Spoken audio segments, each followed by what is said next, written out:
Last class में digestion इन animals पूरी तरह से कंप्लीट हो गया था। आज जो हम लोग चीज़ पढ़ने जा रहे हैं वो है nutrition in plants. So basically what is nutrition in plants. तो न्यूट्रिशन का तो बहुत बार डेफिनेशन दे चुके हैं, सेम वही चीज़ अप्लाई होता है प्लांट्स के लिए भी।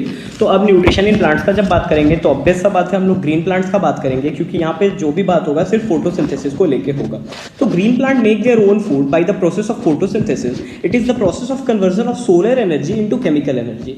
मतलब सोलर एनर्जी को केमिकल एनर्जी में कन्वर्ट करते हैं। और यही होता भी है, एनर्जी का कन्वर्जन ही सिर्फ हम लोग कर सकते हैं, एनर्जी को क्रिएट और डिस्ट्रॉय तो बिल्कुल भी नहीं कर सकते, जैसा कि हम लोग बचपन से सुनते आ रहे हैं। तो चलो आज देखते हैं कि ये फोटोसिंथेसिस होता क्या है। ग्रीन प्लांट्स जो कि ऑटोट्रॉफिक हैं, ये सिंथेसाइज करते हैं अपने फूड को, सोलर एनर्जी को सिंथेसाइज करके अपना केमिकल एनर्जी जो ग्लूकोज स्टार्च जो भी बनाए उसको हम लोग बोले फोटोसिंथेसिस। फोटोसिंथेसिस वो प्रोसेस है ग्रीन प्लांट्स का जिसमें कि वो लोग यूज़ करते हैं क्लोरोफिल, जिससे वो लोग सिंपल शुगर बनाते हैं जिसको ग्लूकोज हम लोग बोलते हैं, और जिसमें यूज़ होते हैं कुछ रॉ मटेरियल्स जैसे कि वाटर हो गए, कार्बोहाइड्रेट हो गए, एनर्जी हो गया सनलाइट से। और इस प्रोसेस में स्टार्च, ग्लूकोज, सिंपल शुगर्स के साथ साथ एक और चीज़ रिलीज होता है which is very very important for human and every animal, in fact for the life to sustain on earth, that is important. That thing is oxygen. So the process of absorption and conversion of light energy into chemical energy by green plants is called photosynthesis. This chemical energy is stored in the form of adenosine triphosphate. इस chemical energy को ATP के फॉर्म में store किया जाता है और फिर इसको रिड्यूस किया जाता है, मतलब इसमें से ऑक्सीजन को निकाला जाता है और रिड्यूस करके nicotinamide adenine dinucleotide phosphate बनाया जाता है, जिसको कि हम लोग NADPH whole to the power 2 लिखते हैं। Nicotinamide adenine dinucleotide phosphate ये बनता है। तो ओवरऑल रिएक्शन अगर देखा जाए फोटोसिंथेसिस का, तो देखे होंगे कि ऑक्सीजन मॉलिक्यूल्स लेते हैं 6O2 प्लस वाटर मॉलिक्यूल्स लेते हैं 12, 6O2 प्लस 12H2O। जब वो होता है in the presence of sunlight and inside chlorophyll it becomes C6H12O6 plus 6H2O and 6 oxygen molecule.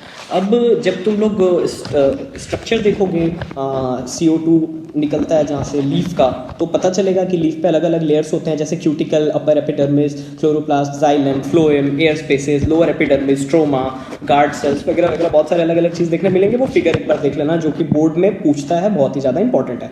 The sugar produced in stored in the form of starch in plants. Sugar जो produce हुआ वो store हो जाता है plants में starch के फॉर्म में। ये जो फूड रिजर्व्स हैं ये एनर्जी सप्लाई करते हैं जब भी प्लांट को उस चीज़ का ज़रूरत होता है। Since autotrophic plants are able to produce food they are also known as producers. वो लोग प्रोड्यूसर्स कहलाते हैं क्योंकि वो लोग फूड प्रोड्यूस कर सकते हैं। दुनिया में कोई भी और ऑर्गेनिज्म फूड प्रोड्यूस नहीं कर सकता है with the help of inorganic substances, but only plant can do that. That's why plant are known as producers. Photosynthetic pigment होता है प्लांट के पास, जिस पिगमेंट का नाम है क्लोरोफिल, जो कि लाइट एनर्जी को एब्जॉर्ब करता है और उसको कन्वर्ट करता है केमिकल एनर्जी में। ठीक है, अब देखो पिगमेंट जो था जो कि ऑर्गेनाइज्ड रहता है गार्ड सेल्स के अंदर में, उनको प्लास्टिड्स कहा गया था। प्लास्टिड्स के अंदर में बहुत सारे अलग अलग चीज़ हैं जैसे क्लोरोप्लास्ट, क्लोरोफिल वगैरह वगैरह। और ये टर्म जो है ये स्टडी किए थे Haeckel, Ernst Haeckel. Plastids are found in all green plants except fungi and some prokaryotes like bacteria and blue green algae. अब देखो एक थे स्किम्पर। वो स्किम्पर क्या किए, इन प्लास्टिड्स को 3 पार्ट में बांट दिए, जिसमें कि पिगमेंट्स कुछ थे जिनके प्रेजेंस और एब्सेंस के आधार पे इनको बांटे। जैसे कि सबसे पहला हो गया ल्यूकोप्लास्ट। ल्यूकोप्लास्ट जो होता है वो कलरलेस होता है और जनरली वो उन प्लांट्स में पाया जाता है जो प्लांट्स सन एनर्जी को बहुत ही कम मात्रा में ले पाते हैं, जैसे कुछ अंडरग्राउंड स्टेम्स वगैरह हो गए। फिर आता है क्रोमोप्लास्ट। क्रोमोप्लास्ट जो होता है वो कलरफुल पिगमेंट होता है अदर देन ग्रीन। ग्रीन नहीं होगा, ग्रीन के अलावा कोई और कलर होगा। ये क्रोमो जो है ये प्रेजेंट होता है पेटल्स ऑफ फ्लावर पे, जिसका कि बहुत सारा अलग अलग कलर देखने को मिलता है अट्रैक्टिव। क्लोरोप्लास्ट, क्लोरोप्लास्ट को बहुत अच्छे से जानते हो, इसके अंदर पिगमेंट होता है chlorophyll, that is why it is green in colour. ठीक है, each developed chloroplast has 2 distinct areas. Her chloroplast का 2 डिस्टिंक्ट एरियाज होता है, पहला स्ट्रोमा, दूसरा ग्रेना। स्ट्रोमा क्या है, स्ट्रोमा जो है वो क्लोरोप्लास्ट का एक ऐसा मैट्रिक्स है जिसमें कि राइबोसोम होता है जो कि प्रोटीन सिंथेसिस करवाता है, और डार्क रिएक्शन जो कि अंधेरा में in the absence of light होता है वो सब स्ट्रोमा करवाता है। और ग्रेना की अगर बात किया जाए तो हर एक क्लोरोप्लास्ट में 40 से 60 के आसपास ग्रेना मौजूद रहता है, और ग्रेना का काम है लाइट रिएक्शन करवाना, यानी कि reaction in the presence of sunlight. और ये जो ग्रेना होता है, ग्रेना बहुत एक के ऊपर एक ग्रेना, कॉइन्स देखे हो ना, कॉइन्स का अगर पाइल लगा दिया जाए, कॉइन्स का अगर सिक्का पाइल्स लगा दिया जाए, जैसे पाइल्स ऑफ कॉइन्स होता है वैसे ही ग्रेना रहता है एक के ऊपर एक रखा हुआ, और वो पाइल ऑफ ग्रेना को हम लोग बोलते हैं थाइलाकॉइड्स। थाइलाकॉइड्स, ठीक है। अब क्लोरोप्लास्ट के अंदर 4 टाइप के अलग अलग पिगमेंट होते हैं। क्लोरोफिल में जो कि दो हैं, जैसे क्लोरोफिल के अंदर जो दो पिगमेंट हैं, उन एक होता है ऑरेंज कलर का, दूसरा होता है येलो कलर का। इसी वजह से किसी किसी लीफ का कलर हल्का ऑरेंज या फिर हल्का येलो होता है। तो जो ऑरेंज पिगमेंट है उसको कैरोटीन बोलते हैं और जो येलो पिगमेंट है उसको ज़ैंथोफिल बोलते हैं। अब चलो जो कि रॉ मटेरियल है जो कि फोटोसिंथेसिस के लिए ज़रूरी है उनके बारे में बात करेंगे। हर एक प्लांट जो है जिसको उसको कार्बोहाइड्रेट बनाने के लिए यानी कि सिंपल शुगर बनाने के लिए, स्टार्च बनाने के लिए कार्बन डाइऑक्साइड की जरूरत पड़ता है। और ये जो कार्बन डाइऑक्साइड है ये एटमॉस्फेयर से प्लांट्स को मिल जाता है। In the terrestrial plants the CO2 enters into the cells of leaves through tiny pores called stomata. Stomata से CO2 जो है अंदर जा पाता है। The stomata are minute pores present in epidermal layer of aerial parts of plant. Plant के जो epidermal यानी कि सबसे ऊपर वाले पार्ट हैं, जैसे कि लीफ का जो सबसे टॉप मोस्ट पार्ट है उस पर स्टोमाटा प्रेजेंट रहता है और वो बहुत ज़्यादा मात्रा में होता है लीफ में। इसी वजह से वो स्टोमाटा से CO2 जो है आसानी से अंदर जा पाता है। स्टोमाटा को सिंगुलरली हम लोग स्टोमा बोलते हैं और बहुत सारा अगर है तो उसको स्टोमाटा बोलेंगे, तो सिंगुलरली उसको स्टोमा बोलेंगे, STOMA। स्टोमा जो है वो सराउंडेड रहता है दो टाइप के गार्ड सेल्स से, दो टाइप के नहीं, दोनों साइड से गार्ड सेल से। एक सेकंड। तो ये जो स्टोमाटा होता है ये दोनों साइड से गार्ड सेल से घिरा हुआ रहता है ताकि इसमें CO2 के अलावा कोई और चीज़ एंटर ना कर पाए। स्टोमाटा जो है गार्ड सेल से घिरा रहता है, ठीक है। और ये स्टोमाटा जो है ये गैसेस के एक्सचेंज में पार्ट लेता है और about 80 to 90% of the total water is absorbed by और absorbed and lost by stomata. जो टोटल एब्जॉर्ब वाटर है प्लांट का वो 80 से 90% स्टोमाटा से ही लॉस्ट हो जाता है। इसी वजह से उसको क्लोज करके रखना पड़ता है कि जब ज़रूरत हो तभी सिर्फ लॉस हो। यही रीज़न है कि स्टोमाटा जो है वो घिरे रहता है दोनों साइड से गार्ड सेल से। अब कुछ एक्वेटिक प्लांट का बात करेंगे। तो जो एक्वेटिक प्लांट्स है जिसमें कि CO2 जो है वो वाटर से ऑब्टेन हो रहा है, जैसे कि कोई एक्वेटिक प्लांट है तो उसको एटमॉस्फेयर से तो मिलेगा नहीं। एटमॉस्फेयर से जब नहीं मिलेगा तो उसको कहीं से तो लेना होगा। तो जो CO2 डिजॉल्व रहता है वाटर में उसी से उसको प्लांट को CO2 मिल पाता है। वाटर के लिए बात किया जाए तो वाटर जो है वो सबसे इंपॉर्टेंट है। वाटर बहुत ज़्यादा ज़रूरी है प्लांट को खाना बनाने के लिए। वाटर जो है जनरली वो तुम्हारा मिल जाता है रूट से। रूट्स वाटर के साथ साथ मिनरल सॉल्ट्स को भी एब्जॉर्ब कर लेते हैं। Inside the chloroplast of the leaf the water molecule split into hydrogen and oxygen with the help of light energy of solar light. Solar light का इंपॉर्टेंस क्या है कि जो हाइड्रोजन और ऑक्सीजन का मॉलिक्यूल है वो ब्रेकडाउन होता है inside chloroplast with the help of solar energy. तो सोलर एनर्जी यही काम करता है। मैकेनिज्म ऑफ फोटोसिंथेसिस, अगर इसका बात किया जाए तो जो क्लोरोफिल है या फिर जो और पिगमेंट्स हैं जो कि प्लांट के लाइट को एब्जॉर्ब कर रहे हैं और इसको ट्रांसफॉर्म कर रहे हैं केमिकल एनर्जी में, इन सब का बारे में बात करते हैं। जो ओवरऑल प्रोसेस है अगर बात किया जाए तो ओवरऑल प्रोसेस होता क्या है, 6H2O आया प्लस 6CO2 आया प्लस 12H2O आया और ये आगे चल के बन गया C6H12 6H2O और 6O2 में। इसी के बारे में बात करेंगे कि इन रिएक्शंस को दो पार्ट में बांट दिया गया है, एक है लाइट रिएक्शन, दूसरा है dark reaction. In light reaction क्या होता है कि this step occurs inside thylakoids membrane. जो थाइलाकॉइड अभी बताए थे उसके अंदर में ये चीज़ हो पाता है। अब यहाँ पे क्लोरोप्लास्ट, थाइलाकॉइड जो है वो बेसिकली क्लोरोप्लास्ट ही है, बताए थे। क्लोरोप्लास्ट जो है ये क्या करता है कि केमिकल एनर्जी बनाता है जो कि बहुत ही ज़्यादा ज़रूरी है प्लांट के लिए। ये क्या किया कि सोलर एनर्जी को लिया और केमिकल एनर्जी में कन्वर्ट किया। और केमिकल एनर्जी किस में, ATP में और NADPH2 में। During light reaction light energy breaks up water molecule into hydrogen and oxygen and this process is called photolysis of water. ठीक है, फोटोलाइसिस। जब भी फोटो यानी कि लाइट की वजह से हाइड्रोजन एंड ऑक्सीजन अलग होगा वाटर में से, यानी कि वाटर टूटेगा दो पार्ट्स में, इस प्रोसेस को हम लोग बोलेंगे hydrolysis, photolysis sorry. Oxygen is released as a byproduct of light reaction. जब भी लाइट रिएक्शन होगा तो ऑक्सीजन जो है वो रिलीज हो जाता है एक बाई प्रोडक्ट के तौर पे। Oxygen release during photosynthesis comes from water instead of CO2। जो ये ऑक्सीजन है, अभी हम लोग अब तक क्या सोचते थे कि ये कार्बन डाइऑक्साइड से निकलता है, बिल्कुल नहीं, ये वाटर में से ऑक्सीजन रिलीज होता है, कार्बन डाइऑक्साइड में से नहीं होता है। डार्क रिएक्शन में क्या होता है, it is the step synthesis of carbohydrate from carbon dioxide. Carbon dioxide में से कार्बोहाइड्रेट का सिंथेसिस करना।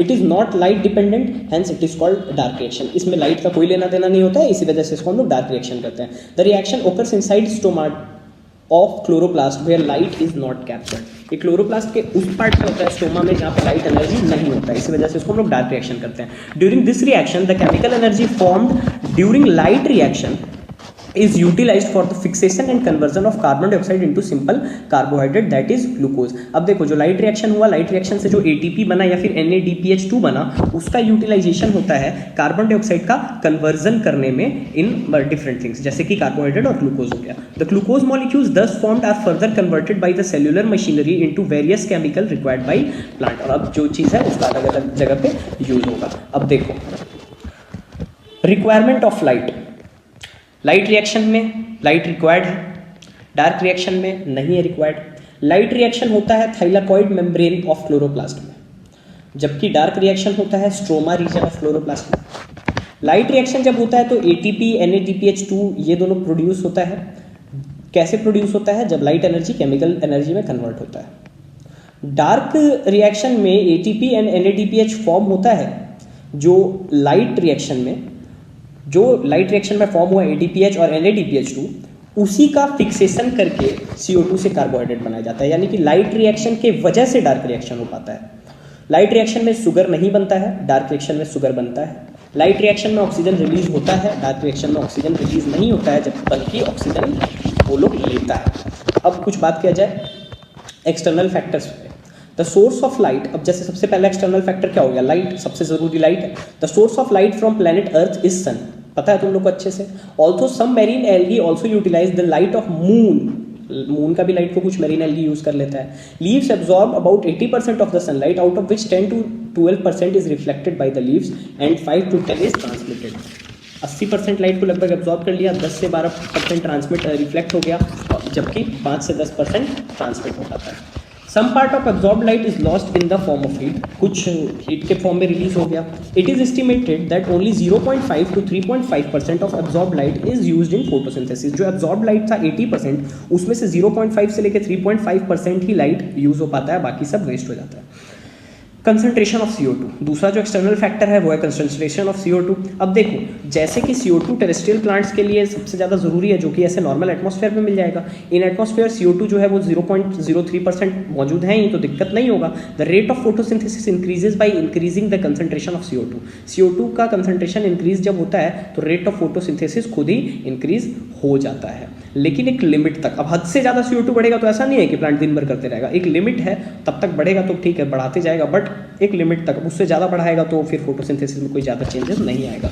अब द सेल्स में be injured where be photosynthesis is slowed down और स्टॉप। अब क्या होगा कि जब हद से ज़्यादा बढ़ जाएगा CO2 तो ऐसा भी हो सकता है कि सेल इंजर्ड हो जाए, उसके बाद फोटोसिंथेसिस या तो स्लो हो जाए या तो पूरी तरह से रुक जाए। Oxygen, over concentration of oxygen stops photosynthesis. Oxygen भी अगर हद से ज़्यादा हो तो फोटोसिंथेसिस रुक जाता है। It increase the rate of respiration manifold and disturbs the excited condition of the chloroplast। क्या करता है? ऑक्सीजन रेट को बढ़ा देता है, रेस्पिरेशन के रेट को बहुत ज़्यादा बढ़ा देता है, जिसकी वजह से प्लांट को दिक्कत आता है और फिर प्लांट काम नहीं कर पाता है। टेम्परेचर जो है लाइट रिएक्शन और डार्क रिएक्शन में जैसे बात करें तो टेम्परेचर तो बहुत ही ज़्यादा ज़रूरी, तुम लोग को ऐसा लग रहा होगा कि हाँ लाइट रिएक्शन है तो टेम्परेचर ज़्यादा चाहिए, फिर डार्क रिएक्शन है तो कम चाहिए, बट ऐसा कुछ नहीं है। टेम्परेचर से ज़्यादा इसका लेना देना नहीं है। बस इतना मान लो कि हर 10 डिग्री टेम्परेचर के इंक्रीज पे फोटोसिंथेसिस का स्पीड डबल हो जाता है।